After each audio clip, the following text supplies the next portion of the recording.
Evening everybody, and welcome once again to the Tuesday Night Live podcast. It's another extra one. I think we've only done one on a Tuesday since the turn of the year, so that's going to be the story of 2019.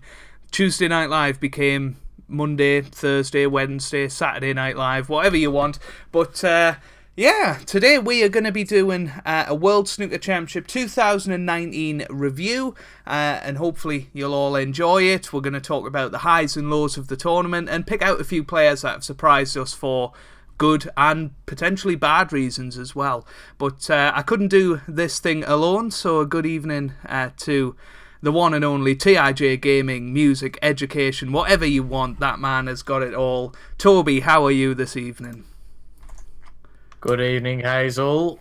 Well, I'm really good. I'm a little bit depressed because we've not got our snooker fill, but I think I've just about got over it now after it being Monday night. But I am very much looking forward to talking about the championship. I've not had the chance to talk about the championship with you really since the end of it, so good to have a discussion.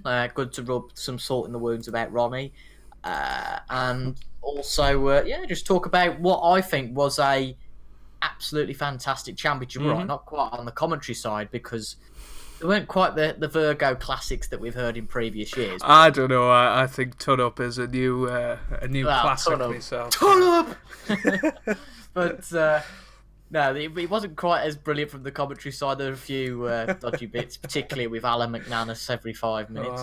Bye, Jingo. But from a snooker point of view, it was absolutely fantastic. And yes, we will be talking about that Brissell-Wilson frame at some point, as well as some of the other bits. But let's get into it, shall we? Yeah, so obviously started back on the 20th of April, which seems such a long time ago now, but it was only really it was less than 3 weeks ago, crazily enough. I started on that 10 o'clock on the Saturday morning. We had the wonderful spine-tingling introduction from BBC, as it always is every year, and Hazel holding the trophy or something like that. I remember on the final you said that she'd won it when you switched it over. It was quite funny. But obviously defending champion Mark Williams opened things up against Martin Gould, and I seem to remember Martin Gould got off to an incredibly good start. I think for the first frame and a half he didn't miss a ball, and we were thinking, hang on here, are we going to have a shock on day one? But as it turned out, Mark Williams got through safely, but plenty of people didn't get through the first round. A total of let's count how many seeds went out. 1, 2, 3. 1, 2, 3, 4. 4 out of the 16 went out, so a quarter of the seeds left us in round one. And honestly, I don't think the ones we expected to go went, and the ones we sort of didn't expect at all to go did go. So yeah, where do you want to start first with this seed business? I think possibly the Brissell-Wilson one. I think that was the first. He was the first seed to go.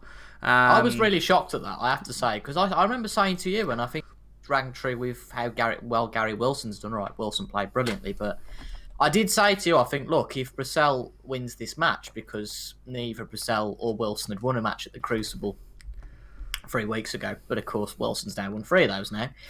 If Brissell won that match, he would go a long way, as did Gary Wilson, and what an incredible match that was. It went down to a decider. I thought, right, I'll watch this. It'll be a 20-30 minute decider. And an hour and a half later, I was looking at my watch, and the commentary team were going, well, this is the longest frame now in Crucible history. I mean, arguably, if Brissell wins that match, we might not be talking about Judd Trump as world champion right now. Yeah, we might be talking about a 4-time champion Mark Selby, or, a 5-time champion Johnny. Well, Selby could have beaten Brissell over 25 frames probably. And then you're looking at somebody a bit more formidable than Gary Wilson in the semi-finals. But we'll talk about that a little bit later. So obviously we had that deciding frame, which was a record at the Crucible. Not a record in snooker, but certainly the longest frame at the Crucible, and I was driving for all of it, I seem to remember. I think I got back and you were going off it or something in Messenger. So, sort of doing a running commentary of your own, which was very confusing after the event. But yeah, so obviously Gary Wilson got through that one, which we backed Luca Brissell, but Brissell still to get a Crucible victory. But time is definitely on his side, and I'm sure he will feature in the later rounds at the Crucible at some point in his career. But this year it wasn't meant to be. But another one of the surprise seeds to go was Mark Allen, and it sort of went under the radar. I seem to think it probably happened very soon after one of the other big events of round one, and sort of people forgot about it slightly. But he was 7-2 down after the first session, and I think I remember messaging you saying, Allen's on the way out here. And we were both shocked at that. But Alan were we? I don't know. It wasn't a massive shock. It wasn't, oh my goodness me, Mark Allen's going to go out, because we've talked so much about Mark Allen and how he's been off form and all that. So I don't think it was a massive surprise. But we didn't think he was going to go out because he got it back to, I think it was 9-7, was it? He got it back to. Well, it would have been. Of course, it would have been. And then Zhao Yulong won the 17th frame to win the match, and that was a big shock, as you say. In terms of, I think a lot of people were backing Mark Allen, but mainly from people that possibly haven't watched every tournament of the second half of the season. I think since the UK Championship final, which obviously Mark Allen lost to Ronnie. He then went to win the Scottish Open, and since that, he's done nothing. Yeah. And he walked out that match with Ali Carter, of course, at the Players Championship, or maybe World Grand Prix, I think it was actually. So, maybe he's not all there. A bit of a season reset. I think he's had the best 2 years of his career. He's ranked in the top 6 now. We've seen him dominate on a Snooker 19 prediction run that we've done. So maybe he'll do it in the future, but definitely needs a bit of time off from the game, I think. And well done to Zhao Yulong. Definitely one of the sort of shining lights of the tournament, I would say. Another one of the seeds was in the match of the round, I think, sort of on paper, Jack Lazowski versus Ali Carter, and I think we sort of backed this one in our prediction video. We said that Ali Carter, his experience would probably come through. Jack Lazowski still hasn't had that victory against another top player yet. Not on the biggest stage anyway. And obviously being thumped by Robertson in the final of the China Open. And he was beaten 13-1, I think, by Higgins in last year's World Championship. So a few scars for him, and never really looked in the match against Ali Carter for me. And Ali Carter went through. But the big story of round one was, of course, Shaun Murphy winning 10-0. First Crucible whitewash. No. It was Stuart Bingham getting through against Graham Dodd. Oh, well, that was a good match as well, which I think we can probably touch on in a minute. Come on, get Ronnie but, out. the Monday and Tuesday of the championship really shook it up, I think, with James Cahill pulling off an absolute miracle, you might say, to beat Ronnie O'Sullivan in the first round. A very much out of sorts Ronnie, by 10 frames to 8. And it just sent shockwaves through the championship. And you could really feel with the atmosphere that day that it just went completely flat. And it probably shouldn't have, because an amazing thing happened. I think if Cahill beat Selby, the atmosphere would be totally different, or Cahill beat Trump. But because he beat Ronnie, I think people were just in complete meltdown about it. People were basically engraving Ronnie's name on the trophy, the season he's had, but he just didn't turn up in the first round, and when he did turn up, it was too late. He played well in the sort of last four frames or so of the match. As soon as he went 8-5 down, he started playing well. He rattled off 3 frames within about half an hour, back to 8-all, and then he got to the pink on a clearance to go 9-8, and I think that was the big moment really in the match. he obviously missed the pink, lost the frame. Next frame gets in with a 42, goes into the pack, knocks a red in, and James Cahill clears up. So, but who knows what could have been if Ronnie got through that match? You know, we can talk about it at length, but the overriding thing is Ronnie went out in round 1, and what are your thoughts about that?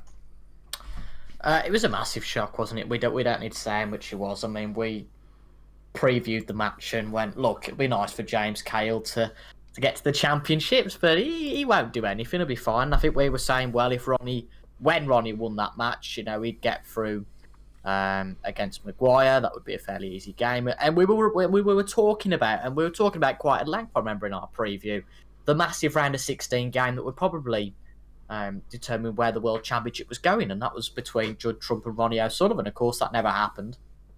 But it was just absolutely bonkers, wasn't it? It sent shockwaves through. And I said, I think you said to me that as soon as that happened, the atmosphere wasn't zapped, but it was certainly decreased in the tournament because we thought, oh God, one of the big guns has gone. Yeah, I think it was because everybody was talking about that bottom half having the likes of Selby, O'Sullivan, Trump in there, Ding in there. You know, everybody was building it up as being, you know, we're going to see such fantastic matches, and you know, as it transpired, it turned out to be quite a dull quarter or half really of the draw by the semi-final stage. In my opinion, anyway. But, obviously, Ronnie went out in round 1, but there was definitely some, standout performances in round 1 that we can look at. I think Sean Murphy was a big surprise to me, coming through that match 10-0 against Liu Hong Hao, or Hong Heo, I think it might be, who beat Marco Fu in qualifying, who's no mug. Sean Murphy came through that with a breeze. I think his opponent only scored something like 85 points in the whole match, with a high break of 25.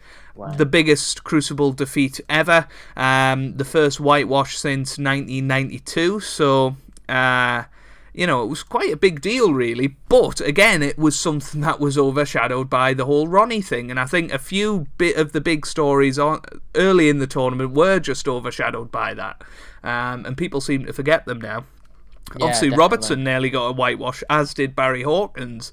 You know, there was a lot of really strong performances from the seeds in this round. And obviously that marathon match with Graham Dotton and Bingham, where I think I was out for that as well. I definitely didn't see the comeback from Dotty. Crazy. But yeah. Crazy that was. And Bingham just completely lost his bottle there. I just couldn't understand what happened. He was just sitting there. I mean, he lost the one frame with the free miss. He's just sat there and he's just looking completely dazed. And Graham Dott's just knocking all the balls, and I felt he was going to do him here. And then the last frame, Bingham just starts playing well, and Graham Dott's head just, oh dear. I felt so sorry for Graham Dott at the time. Because to pull it from 8-1 to 9 each and lose it from there... yeah. I don't know what I'd do. It's just so horrible. Yeah. And then for Bingham to go and lose in the next round as well, was not exactly the best thing. But another game I want to talk about, actually, and it proved to be quite pivotal in where the title went, is the Trump Unnu game. Yeah. Because Unnu, I think, was what was he? He was 6-3 up, and then I think he was 8-4 up, and. Well, he said that Judd was going, didn't we? He said, I think Judd's going. But amazingly, it went to a decider and Judd Trump won. And that was a huge game in the championship because if Judd would have gone, then rather than... I think if you look at that, side of the draw, if Judd would have gone, you'd be talking about Ding Junhui in the final, which is absolutely crazy. Yeah. Or, a whole number of events could have happened, if Trump didn't make it through that decider. And from what I understand, I didn't see the decider, but he was quite lucky in it. I think Unnu had a couple of chances, and but that's the reality of snooker. It's a game of fractions, and, Trump goes out, he might never win a world championship. Trump has in fact won that match and won the world championship. It happens so many times in snooker. I was telling you about it a lot in the during the championship. The whole Martin Gould was 12-5 up against Neil Robertson in the 2010 second round, Neil Robertson wins 13-12 and goes on to win the championship. Something very similar with Judd Trump, arguably. And it's one of those things we don't look at the time, do we? Yeah, we don't look at the relevance of it and the importance. But that was massively important. Mm-hmm. Obviously, it sounds so obvious to say, but it is a serious thing to think about. If Judd Trump has not won that game, just the whole makeup of the tournament could have been so different. I mean, we could have been, again, it's all about hindsight, so there's no good to talk about it in length.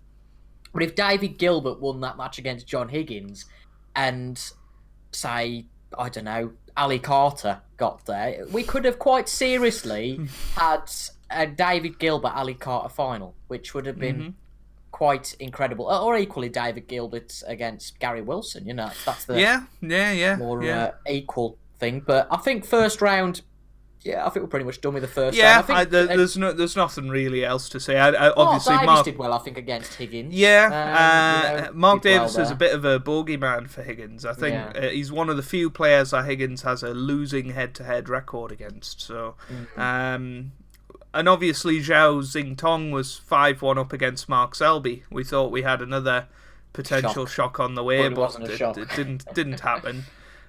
Selby did. And then David Gilbert, again, the relevance of him beating Joe Perry at the time was a little bit... because I honestly expected Joe Perry to win that match. I think, I thought, with Perry having 3 matches under his belt, 3 very comfortable matches in qualifying, and David Gilbert not having picked up a cue for 2 weeks in a match sense, I thought that would potentially be Perry's. But David Gilbert, again, one of the shining stars of the tournament. I'm sure somebody that we'll talk about a lot in this video.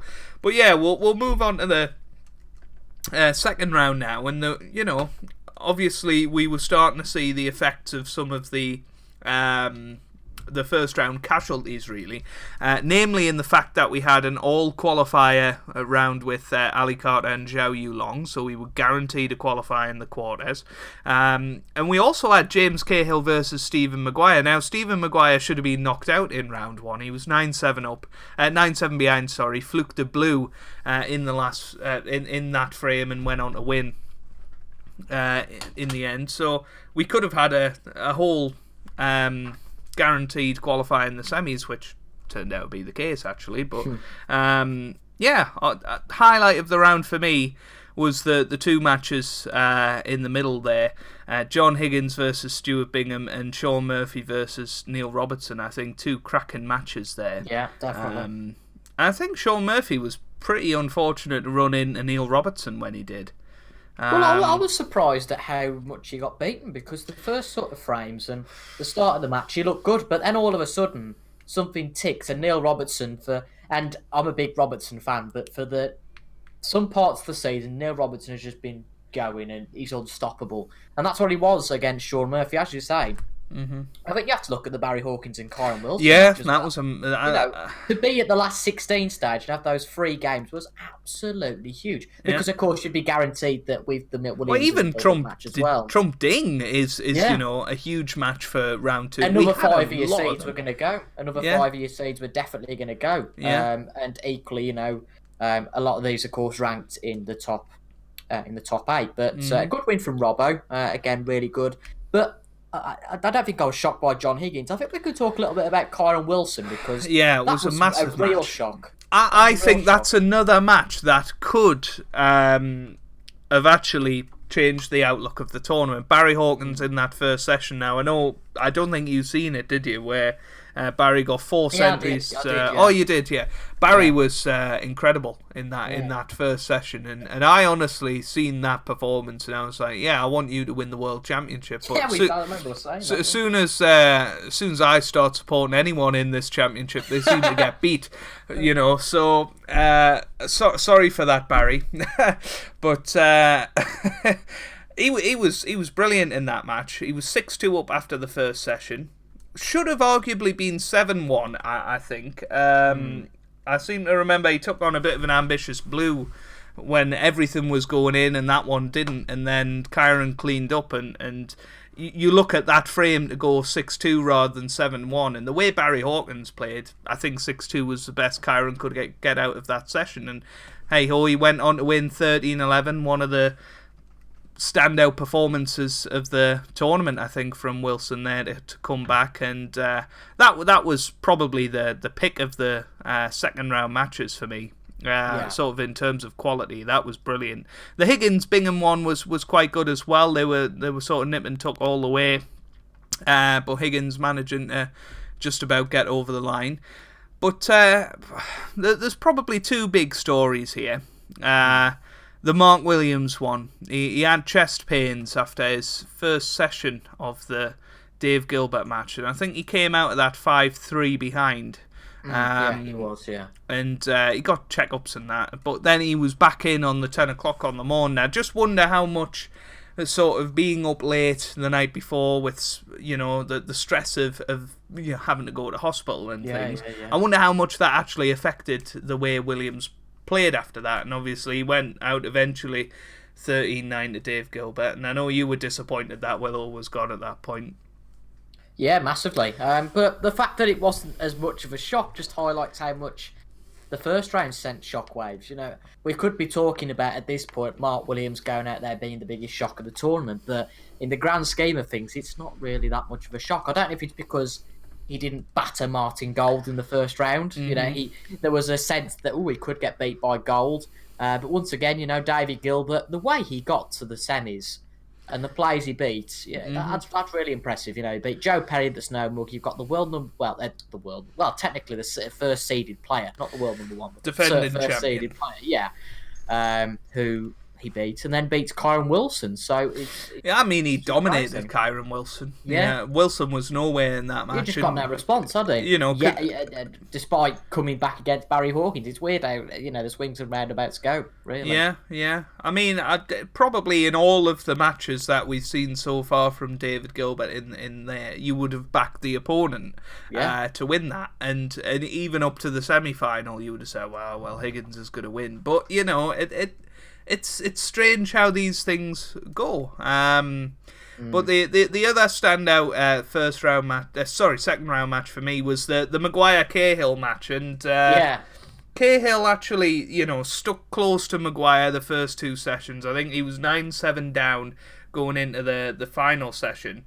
And Cahill absolutely dominated the final session, and there was one key moment for me in that match. I don't know if you were watching it live, but Cahill was getting down to play the pink, and his waistcoat touches the red. Yeah. And Jan Verhaas, wonderful referee, calls the foul. Stephen Maguire comes to the table, clears up, and all of a sudden, I think that was to go 12-11 down. I think at that point, James Cahill was in control of the match. And we were saying about Cahill, and sort of however far he got in the tournament, the player that beat him must have been under some incredible pressure, because they're meant to beat him. And he's gone and beat Ronnie O'Sullivan in the first round. I think Stephen Maguire said he was geared up for Ronnie and sort of fell flat going into the second round because he wasn't playing Ronnie. He was playing James Cahill, and that was fair enough, But Maguire somehow pulled through 13-12. He played a really good deciding frame. His experience came through, and but James Cahill, I'm sure, will be back, and certainly won a lot of fans, I think, in the tournament. Played very well, and a fair amount of ranking points as well. It's funny you say that, but I don't think he'll carry any of them into next season. Well, obviously he'll get the prize money and stuff, but his tour card starts next month or whatever, so I don't think those ranking points carry over, which is such a shame. Because that would bump him up to probably thinking about it, it was about 30 grand, I think, so he'd probably be already in the mid-80s at that point, which is pretty crazy. Nearly a Jimmy White, but so second round done. Obviously the other big name clash was Trump versus Ding, and for a long while in that match, it looked like maybe Ding could beat Trump. Again, unbelievably, how Trump got through both of those games. Yeah. He could have lost that one. But what I want to highlight as well Is Mark Selby. We haven't talked about Mark Selby going out. You know, it's just Wilson. how many stories there was from this. Championship. I think genuinely, I think Gary Wilson beating Mark Selby was probably as much of a shock than James Cahill beating Ronnie, and I don't say that with a pinch of salt. You know, I genuinely think that's the case because you know you've got Sat-Nav, Selby, and over 25 frames, you expect that his safety play will come through and he'll win the most frames, which of course you need in a best-of match to win the match. But the way that Gary Wilson played was brilliant, and it wasn't really. It was a close-ish match, but you know, Gary Wilson won by 3 frames. It's not like, well, you know, it's not like he's gone down to just. You got Selby, Murphy, Bingham, Hawkins, William, you know, Ronnie, potentially Judge you could have had, and Mark Allen, and all of a sudden the last 8 starts to look like a very dissimilar last 8 to what we were expecting. You know, with I think possibly 5, maybe even 6 of those names being players that we wouldn't expect. You know, we said that potentially even John Higgins could have been out by this point. Yeah, I mean, John had a terrible season, but yeah, you wouldn't expect Gilbert, you wouldn't expect Wilson, you wouldn't expect Carter, you certainly wouldn't expect Maguire with Ronnie in that tree. And yeah, I think. Oh, you mean Gary Wilson? I guess. I thought you meant Kyron. Yeah. Mm-hmm. No, but you just never expect Maguire, would you, with that Ronnie tree? No, and I think the way Maguire generally plays, I've spoken to this with a few people actually. I have no idea why Stephen Maguire is in the top 16. He just never seems to be at the business end of tournaments. But yeah, he got the quarters as you say. Wilson and Carter, you wouldn't have expected. Higgins has had a terrible season, but pulled it out, really, you'd have to say. But, quarter-final time, and I don't know, looking back at them now, you know, those lineups, you're thinking, it's not that good a quarter-final lineup, really, is it? You know? No. You know, the obvious standout match is Higgins versus Robertson. But we expected Robertson to walk that match, really. The way Higgins had played this season, he hadn't shown anything really special in the first 2 rounds. Robertson in the last 4 finals played brilliantly to do that. And all of a sudden, you know, in the quarterfinals, John Higgins pulls out his old form. It was a surprise, but it wasn't a massive one. Okay, fair enough. With maybe expecting him to win the match. I wouldn't say walk it because that's a massively incredible tie with John Higgins. I think that we take form into account definitely with Robbo, but I don't think he played badly. I just think that you know Higgins played well, and the fact that, you know, you've got to look at these games. These are the longest of the season in terms of, you know, the pressure of playing these games, the Crucible. And in effect, he'd won 13 out of the 30 frames he played. That is an absolute, you know, a 23 even out of the 30 frames he played. So that's quite an incredible stat in the first 2 rounds. So to then go and only, you know, sort of lose a few again would be a massive task, particularly against John Higgins. So it was a shame that Robertson went out because I did think, really looking at the lineup, that we sort of knew that without any more shocks, which are absolutely possible at this stage, we sort of knew, Judd Trump's getting to the final, and we thought, well, I think the only player that can challenge Trump is Neil Robertson. So I think from when Robertson went out and Trump got through, we sort of thought, this could be going to Judd Trump, which makes things a little bit uncomfortable from there because it just takes a bit of atmosphere out of the tournament, not really knowing who's going to win the final because, all right, we backed Higgins, but that was more a personal thing, I think, rather than seriously fit. Because I think if we'd have thought about it seriously and being honest with ourselves, I think we would have said that we'd have backed Judd Trump from there, wouldn't we? So I think it was a shame that Robbo went. Equally a shame, I think, that Ali Carter went as well, because I think that he would have put up an interesting battle with Judd Trump. I think I don't think Gary Wilson's bottle went. I just think that I think you ran out of steam. It's such a tiresome schedule that, as you say, you just run out of steam at one point. And those sort of players can only go so far. You've got to have some sort of experience and He played against Mark Selby, Ali Carter. Again, a little bit like the whole Gilbert story. He'd beaten Brissell, Selby, and Carter, which are three bloody hard players to beat. And you've got Judd Trump next. The fun doesn't stop, does it? It's just, oh my God, I've got to play against Judd Trump now. And when you compare that to the David Gilbert against Higgins game, it looked so easy for Judd Trump, but the Gilbert against Higgins game, well... match of the tournament for me. The big session, really, was the third session, I think. Obviously, Gilbert dominated the first three sessions of the match. It was 5-3, and then Higgins played horrifically. Some of the worst snooker I've ever seen played. I think he had something like a 62% pot success, and he was all at sea. And genuinely, somebody had a thread on Twitter, you can probably find it, where he was pointing out that potentially John Higgins was spot fixing, because there was just some absolute clangers in there. It was you'd have to watch it to believe it. So the way he played in that session was beyond a disgrace, and somehow he only came out 10-6 behind, I think it was, which I think that, coupled with what happened the next day, was just huge. How on earth he got 3 frames out of it, I'll never know. And then they come out in the evening session. Higgins plays a little bit better, but not quite at the level of Gilbert. But it's 13-11 at the end of it. Higgins is a master at coming out of sessions with the best I can possibly get. And I think he won the last 2 frames of the evening. I think it was 11...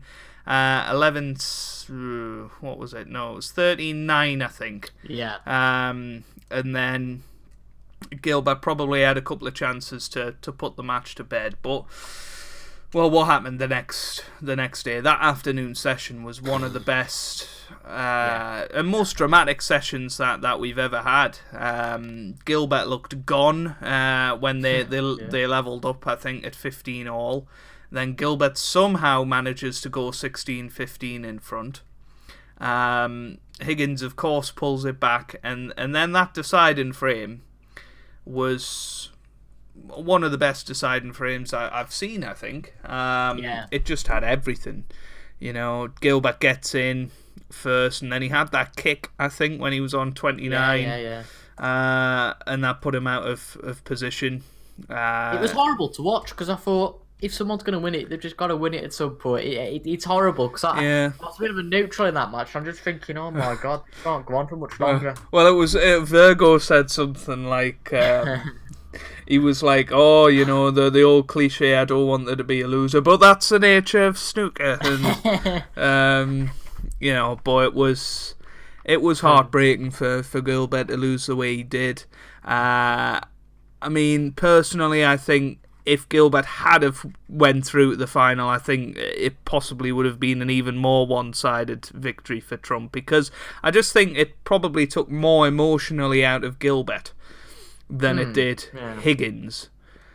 But at the same side of that, there was no expectation for Gilbert, would there be, in the final?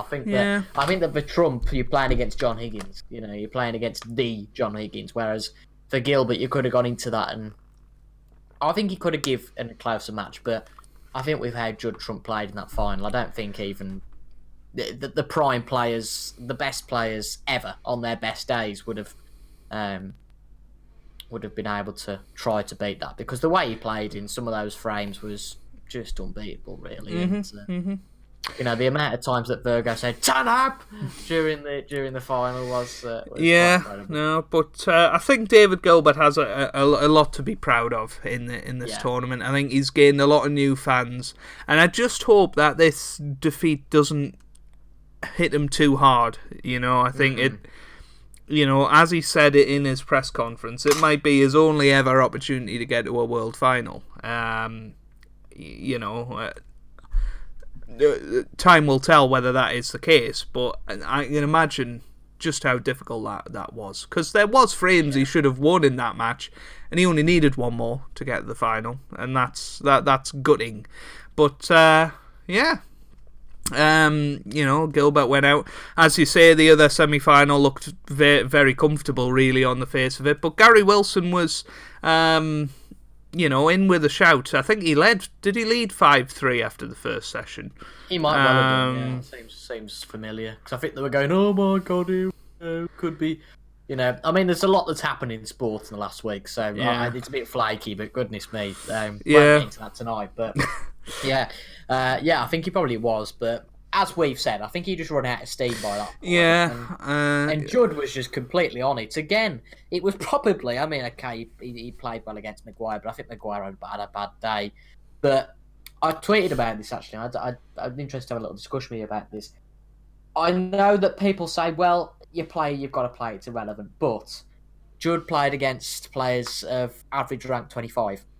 Mm-hmm. Higgins played against players of average rank 17.5. Mm-hmm. So I think there's no doubt that we said that top half of the draw was going to be a stinker because of the players that were there. Whereas without Ronnie, that bottom half of the draw wasn't easy because no snooker match is easy. Yeah. But I think that Judd Trump's route to the final was definitely made easier with the with some players going out. He could have had to play Mark Callan in the semi-final, play Mark Selby, of course might have had to play Ronnie O'Sullivan on the way. So Ali Carter, I'm not discrediting what Judd Trump's done, but I think you have to look, I think that a lot of steam was also taken out of John Higgins on the way there, Mark Davies, Bingham, Robertson, Gilbert. I just think Unnu, Junwei, I think those last two games, you can't, and I'm sorry, I don't want to be disrespectful here, but you can't compare playing Robertson and Gilbert to Maguire and Gary Wilson. I agree with you, and I think if you just look at the number of frames that Trump conceded in those two matches, it was 17. So, just about enough. Gilbert, when against Higgins, yeah. Exactly. So, we can argue it, until next week that Trump had an easy route, but he had the route that he had, and in the final, took it up a gear and then some. Really, the first session of that final was one of the single best sessions of snooker that I've ever seen. It was absolutely brilliant. It was, Higgins went 2-0 down, you thought, oh, here we go. But then Higgins bounces back with breaks of 139, 69, 101, and they come out of the session 4-all, and you think, right, okay, we're in for a cracking final now. They come out on the night time, and then Higgins opens up with a 1-2-5, and you think, right, we're in for more of the same here.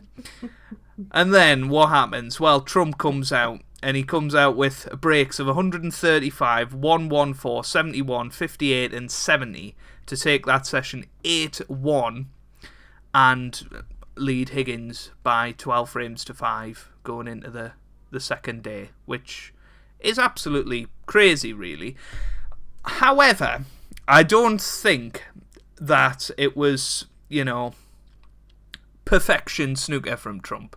You look at some of them frames, and Higgins, it's not as if he was getting these breaks to nil. Higgins was getting in and missing, and then Trump was cleaning up. That's the sort of thing that was happening most of the frames. Higgins wins 2 or 3 of those frames that he's lost, and you've got a totally different match. But the way it went, it was 12-5, and going into the next day. What are your thoughts on the final at that point? Did you think it was all over 12-5? Definitely. I was so deflated after that because we'd seen it was 5-4 to Higgins, and even at sort of 8-5 Trump, you thought, if it goes the right way, then Higgins can bring this back. But once it was 12-5 to Trump, you just thought, he's not going to do this because he's not going to, in effect, reverse that. All credit to him, he drew the third session, but that wasn't enough, I think we said that if he could maybe win that session 5-3 or 6-2, that it would make things competitive. But on the evening, it would have been if he'd have brought that back, we would be talking about, never mind Liverpool beating Barcelona and Tottenham beating Ajax, we would be talking about Higgins beating Judd Trump, and that would possibly be the best comeback ever. I mean, Higgins obviously opened that afternoon session with that amazing 147 attempt. Yeah. Where he doubled that red into the corner, then missed the easiest of blacks. But Higgins won the opening 2 frames of that afternoon to close to 12-7, and you were getting memories of last year where Mark Williams was 14-7 up on John Higgins, and all of a sudden they were at 15 frames apiece. But it wasn't meant to be. Trump again knocked in breaks of 101, 71, 126 and 104. And even Higgins, knocked in a 67 and a 70. I mean, actually, looking at that session, that was probably on paper a better session than the first one. Yeah. But people didn't talk about it because it wasn't close anymore, and it was 16-9 by the end of it, and Trump only had to turn up really on the evening. Unfortunately, I think Higgins resigned himself to go for everything and missed a couple of long pots, and Trump cleared up. But it was a very good final in terms of the standard of snooker played. I don't think it's one of the all-time classics at all. I know a lot of people have said, the best ever final or whatever. Yes, in terms of the breaks and, if you were watching 27 frames of snooker, there were probably 27 very good frames of snooker for break building, but I don't think it was anywhere near as good as the Williams-Higgins final of last year, or even the Selby Ding one or the Selby Ronnie one. For me, anyway, I prefer non-perfection snooker, really. I like a bit of drama in there, but it was a very good final for Judd Trump, and he won it in the end, 18-9, his first world title, and cue the hyperbole from everybody. I don't know, from a neutral's point of view, what are your opinions on it all? You don't like Judd Trump. We just to make that clear to everyone, Trump fan. I'm not the biggest Judd Trump fan, but I think that it was brilliant what he played. Not better than Davis versus Taylor. I couldn't have put it better. Exactly. It was no Dennis winning it, was it? It was. Could you imagine Judd Trump with those big glasses? No, I couldn't. No, I Give couldn't. it 10 years. Snooker loopy with Judd Trump. Oh, God. He'd be miserable, and then Ronnie with. Anyway, I think Judd played very well, but I think as a whole championship, I think not as a final it was the best ever, but I think as a championship it has to go down as one of the best ever in terms of overall, in terms of the shock, not in terms of the shocks we had, because while they're brilliant and it brings the little players to the front, I think the quality of snooker we had, I think, just the general excitement of matches. You can look at some of the early matches, Bingham and Dot. You can look at Trump against Unnu. You can look at Higgins against Bingham, Wilson against Hawkins. There's some of the most brilliant matches, and of course, even coming down to the Gilbert Higgins, there are many matches that will be fond memories. Perhaps in championships before we haven't had that, but you've had the shocks, which have added to the excitement, and you've also had the underdogs come through as well, which adds to the excitement. And I think Judd Trump winning it, I think, to be honest, in the end was a surprise. I think that we can both argue that, because we were very much saying, it was going to be Ronnie, and then it's not Ronnie, it'd be Robertson. Yeah. But I think even bigger surprise than Judd winning it was Higgins getting to the final, I think, I have to say, to be honest. I think, obviously, after he beat Robertson, he was the favourite to get there, but I think early on, there was no way anybody would tip him to get to the final, would there? Really? Yeah, I think in that side of the draw, apart from Robertson, you've got Mark Williams, who I know you didn't really fancy. I honestly thought whoever won the Hawkins Wilson match would have been in the final on that side, if not Robertson. But it didn't happen. I know you quite fancied Bingham at one point. I don't know whether that was just for the giggles, but no. Well played to Judd Trump. He did play very well in the final. I don't think he was anywhere near the best player in the tournament up to that point. I think Judd Trump actually said him and John Higgins hadn't been the best players in the tournament. I think, if you look on it on a whole, you'd probably say Robertson and Gilbert were the standout players in terms of just pure standard of snooker at some points. And Wilson actually had Gary Wilson had some of the most century breaks of any player, and obviously we hit the ton of tons in the tournament, which honestly I didn't I didn't expect it at all. They say this every year. We get to about 55-60 centuries by the end of round 2, and they're like, oh, it'll definitely go this year. And it just doesn't. It usually gets to about 85.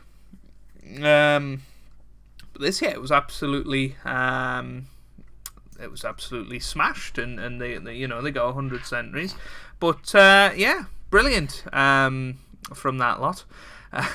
I thought Fergal O'Brien had the final. That's the one who's the baby-faced assassin, isn't it? Yeah, it is. It is, yeah. Good old Ollie. But I was going to say Rivlett reaching 3 consecutive finals there. John Higgins, 3 consecutive finals, 3 consecutive defeats. You have to question whether he'll ever get to another Crucible final. I think it was a bit of a push to get there this year, really. Arguably should have been beaten in an earlier round, but didn't. On to the sort of next year or so, if you like. Do you think the hype around Judd Trump is real, and do you think that he can go on and dominate the sport for years as the way that people have said? No. I think that people are overhyping that. I think he's won the World Championships, fair play to him, and his game is very good. However, there are some players, Neil Robertson as an example, you've still got Ronnie who's strong, Mark Selby. There are a lot of players, I think, at the moment that just need to get their head straight. Mark Selby's had a poor run of form. Mark Allen's had a very poor run of form. There are a lot of players that are still up there, respected in top 16. You've got the likes of David Gilbert coming up now, who could be a challenge. You've got Gary Wilson.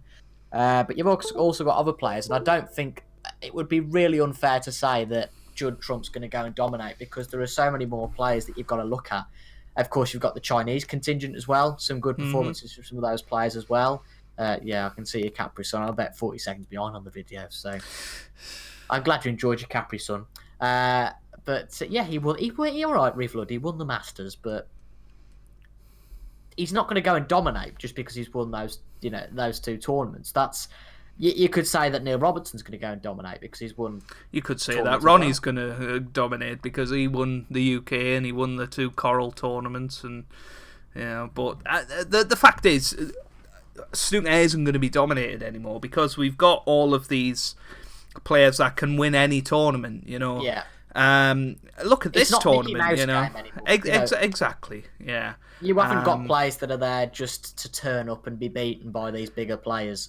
I think there probably was a time where that was the case, but now there are 32 players that, if you look at that tournament, even the likes of Michael Georgiou are respectable players. They are very good players, but Neil Robertson just had the best of it on the day, and I think there's players that could do it. And yes, Judd Trump will win more ranking events, of course he will, but I think that he won't be the top player. I think there are other candidates to be the top player. Yeah. I think Selby's day's been and gone.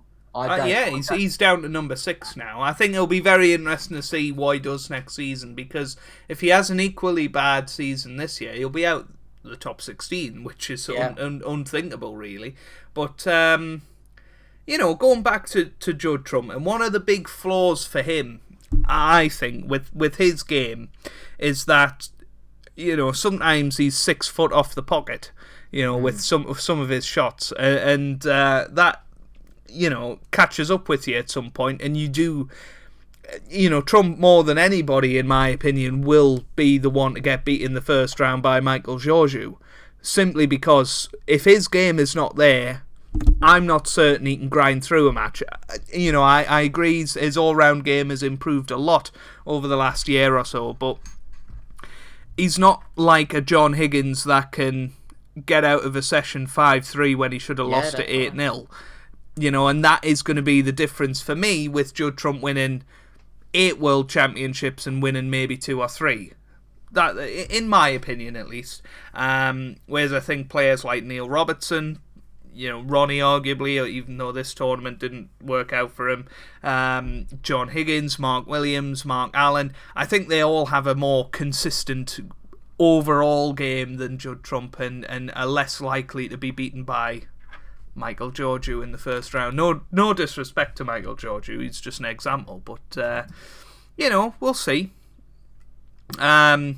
Yeah, Judd is not world number 1 to anybody who is saying that. He's gone up to number 2. Ronnie is still number 1. But Ronnie O'Sullivan. If you want to see the updated rankings, go on to provisional snooker rankings.org or something like that. I think that's the website that I see. I think the World Snooker one's always a couple of days behind. So, or you could be really bored and look at every individual's player's Wikipedia, because that's been updated as well.